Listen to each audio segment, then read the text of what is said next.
Have you ever heard the saying that the road to hell is paved with good intentions? Sometimes that's taken to mean that even when we plan to do good, things can go sideways. We might plan to forego dessert, but end up eating that piece of chocolate cake. Or we decided to quit smoking, but have a cigarette.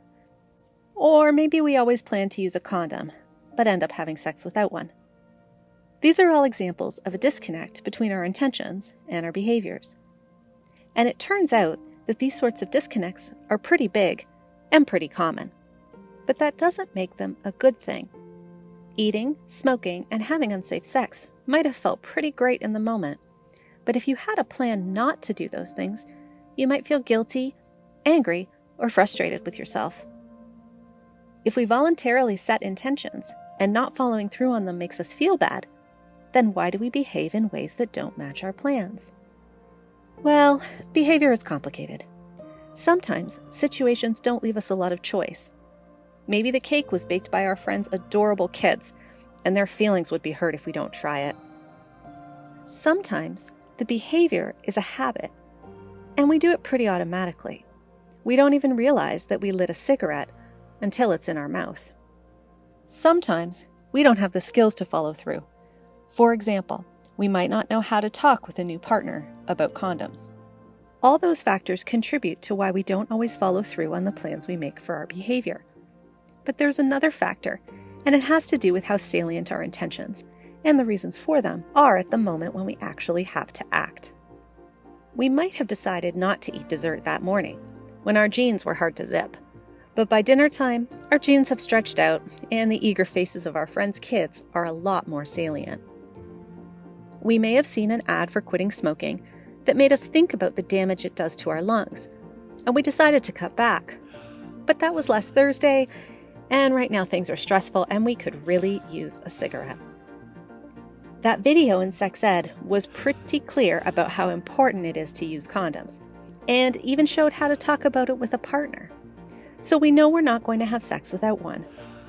But now it's Friday night, everyone is a little tipsy, and it turns out the person we've been interested in is interested too. But we don't have a condom, so one time won't hurt, will it? A big challenge with a lot of health interventions is that they happen at times and places that are really far removed from the moments when we're actually doing the behaviors that we're trying to change. One way to overcome this is to make concrete if-then plans in advance. These are called implementation intentions, and they help us by creating mental representations of what we will do so that we don't have to think about it as much in the moment. So when those jeans are tight, I can say to myself, I'm going to dinner tonight. If I'm offered dessert, then I'll ask for a very small piece.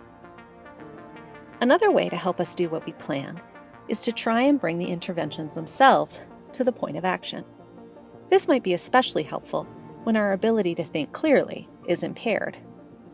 But wait, interventions can be big and complicated, and sometimes they're just not movable.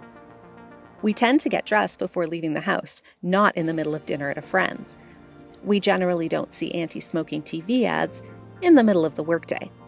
And we don't usually watch educational videos at a party or club. This is all true, but some interventions can be moved. For example, some countries put graphic warning labels on packages of cigarettes. These might have a disturbing picture of the negative consequences of smoking, and some include information and encouragement about quitting.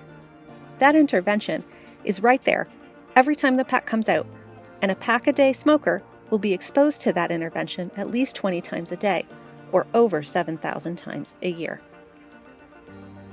Okay, but what about interventions that can't be moved? In that case, we might create a reminder cue that we can have available at the right place and time. We had a bunch of first-year university students participate in a safer sex intervention, and then we gave some of them a bracelet to wear as a reminder of what they had learned and their intentions to practice safer sex. Over the next month or so, students who wore the bracelet had just as much sex, but they were more likely to have used condoms. The nice thing about that bracelet is that it seemed to remind people, in the heat of the moment, to use a condom. But that's not the only point of action that matters. To use a condom, you have to have one.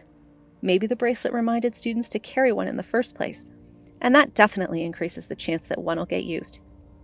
Making our behaviors line up with our intentions isn't always easy, but setting things up so that we have cues that remind us about our intentions at key moments really helps.